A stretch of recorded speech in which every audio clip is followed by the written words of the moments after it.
Армысыздар, қадірменді достар. Біз бұл дәрісте экономикалық теорияның даму кезеңдері туралы ақпаратты жалғастыра түсеміз.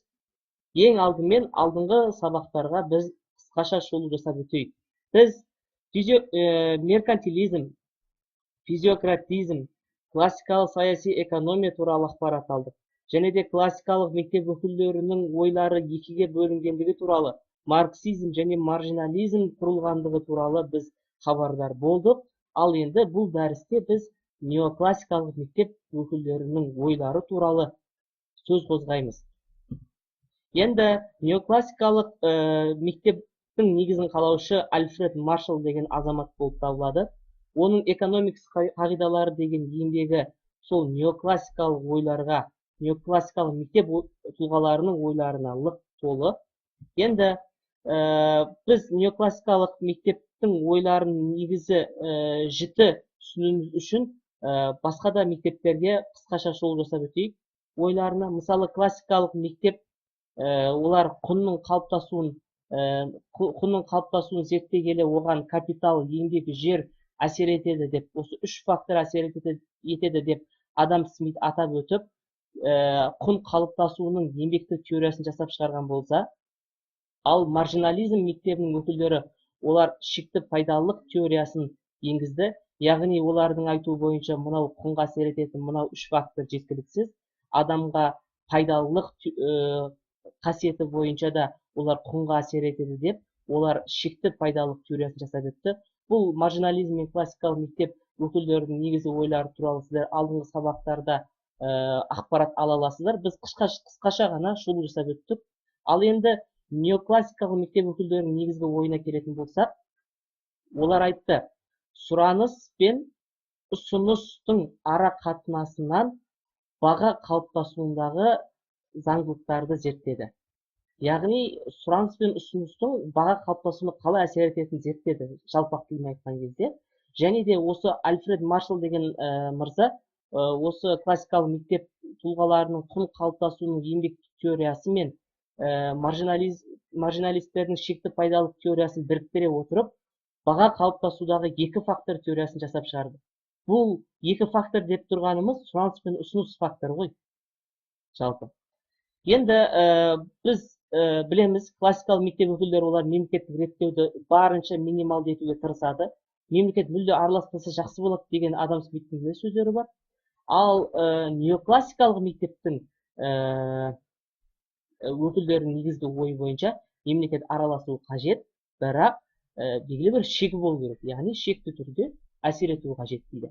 Бұл енді неоклассикалық мектептің ойлары туралы қысқаша ғана шолу болды. Енді біз кейнсиандық мектеп туралы сөз қозғаймыз. Бұл мектептің негізін қалаушы Джон Кейнс деген азамат. Бұл кісімен сіздер танысып қаларыңыз келсе, ғаламтордан ақпарат ала аласыздар. Енді біздің жалпы мақсатымыз осы кейнсиандық мектептің негізгі ойлары туралы айту болады. Енді кейнсиандық мектептің ойлары ол 1929-1933 жылдары ақш, Канада, Ұлыбритания, Германия, Францияда болған ұлы дағдарысқа байланысты реакция ретінде қалыптасты. Бұл ұлы депрессия деп аталады. Және де біз кейнсиандық ойды түсінуіміз үшін осы ұлы депрессия қалай пайда болғандығы туралы білуіміз қажет. Енді мысал келтірейік, қарапайым зауыт теледидар шығарады, ал мынау тұтынушы. Енді тұтынушы бір теледидарды сатып алды. Сөйтті де бұл зауыт енді теледидарды көптеп шығара бастады. Сөйтті де ол теледидарды енді шамамен бір 100 мыңдаған бір тұтынушы сатып алды деп елестетейік. Енді сонда мынау зауыт басшыларына бір керемет ой келді. Айтты, давайте біз көп шығарамыз деді. Сөйтті де несие алды. Несие алды да олар 200 мың, 300 мыңдаған өте көп мөлшерде теледидар жасап шығарды. Бірақ мынау тұтынушыға ұсынса сатып ал деп. Онда бұл айтады, мен бір теледидарым бар, маған зачем екінші теледидар? Не істеймін екінші теледидар дейді. Мынаған барса, бұл айтады, мен бір теледидарым бар, ол басқа теледидарға менің үйімде орын жоқ дейді. Мына теледидар айтады, мынау тұтынушы айтады, мен бір теледидар айттым, ондан өзім құтыла алмай жатырмын деп. Жалпы барлық тұтынушылардың теледидары бар, ал мынау несие алды да, мына завод көп деген теледидар шығарды да, енді сататын адам жоқ. Яғни осындай өте көп мөлшерде тауар шығарып, соны сата алмай, олар бағанағы тұтынушыларға зәру болады. Және де осы арқылы нарықта сұраныс жойылады. Яғни завод өндірген өнімдерге нарықта сұраныс болмайды. Бұл тауарларын олар сата алмайды. Және де несиелерін төлей алмай, бағанағы біздің завод өкілдері, завод жалпы өзі банкрот болады. Яғни жарамай қалады. Енді осы завод банкрот болды дегеннен сөз, ол бұл банкроттың жұмысшылардың барлығы жұмыссыз қалды. Яғни осылай ұлы депрессия пайда болды. Енді дағдарысқа орай Джон Кейнс келесідей тізбекті айтты. Бағанағы жалпы сұраныстың кемуі, бағанағы айттық қой, ешқандай нарықта сұраныс қалмай қалды. Оған екі себеп болуы мүмкін. Бірінші себеп, бағанағы көптеген адамдар ақшаны сақтау мақсатында жастықтың астына тығып қоюы мүмкін.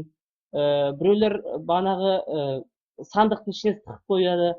Ал бұл бірінші себеп сұраныстың болмауына. Ал екінші себеп сұраныстың болмауына, ол бағанағыдай бір телевизорым бар, маған екінші телевизордың қажеті жоқ деген сияқты сұраныстың болмауы. Енді жалпы сұраныстың кемуі, ол өндіріс пен қызмет көрсетудің құлдырауына алып келеді. Бағана айттық қой, біз банкрот болады деп. Және де бұлай банкрот болудың себебі, ол жалдамалы жұмысшылардың жұмыстан шығарылуына алып келеді. Айттық қой бағана, жұмыссыздық алып келеді деп. Енді ол жұмыссыздықтың болуы, адамдар айлығы жоқ, адамдардың айлығы жоқ, сәйкесінше олардың тұтынушылардың бағанағы табыстары төмендейді.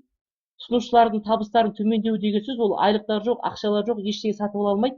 Сәйкесінше жалпы сұраныстың кемуіне алып келеді.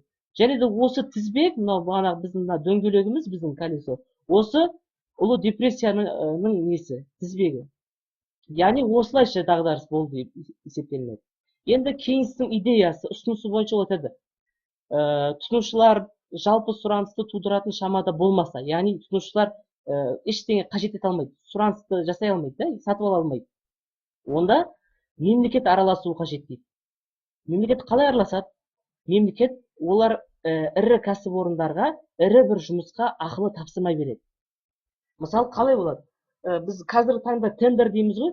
Сол тендер сияқты да, мысалы, бағанағы телевизорда айтайық, ірі кәсіпорын тоқтап жұмыс жасамай тұр, сонда мемлекет айтады, сендер бізге бір 1000 телевизор жасаңдар, біз бүкіл Қазақстандағы мектептер мен ауруханаларды телевизормен қамтамасыз етеміз дейді. Сонда ол тендер ойнатылады да, ірі кәсіпорын уже тапсырма алып, заказ алып, жаңа жұмыс күштеріне сұраныс көбейеді. Яғни бағанағы кәсіпорын жұмысшылар шақыра бастайды. Бізге тапсырма түсті, келіңдер телевизор жасаймыз, инженерлер қайдасыңдар деп, барлық инженерлерді шақырып алады. Инженерлердің жұмыс жасайды, сәйкесінше олар айлықтарын алады. Егер инженерлер бағанағы жұмысшылар барлық жұмысшылар айлықтарын алса, олардың сәйкесінше сатып алу мүмкіндігі пайда болады. Яғни олар тұтыну тауарларына және қызмет көрсетулерге сұраныс тудырады. Дәл осылай экономикаға қан жүреді, экономика бойына. Яғни Кейнстің идеясы бойынша мемлекет тікелей реттеуі қажет дейді. Мемлекет араласуы қажет дейді. Яғни мемлекетте ақша массасы кем болып қалуы мүмкін деген сияқты нәрселер. Мемлекетте жасанды түрде сұранысты жасайды. Және бағана айтып өткендегідей, сіздер оны қазіргі таңда тендерлерден көре аласыздар. Яғни ол негізгі Кейнстің идеясы болып табылады. Енді осы біз қарастырып өткеніміз неоклассикалық мектеп пен Кейнстік мектептер туралы болды. Және де осы дәрістің электронды нұсқасын және презентациясын алғыңыз келсе, сіз қоғамдық желілерге жүгіне аласыздар. Мұны төменде көріп тұрғандағыдай сілтемесі тұр. Сіздерге көп рахмет, сау болыңыздар.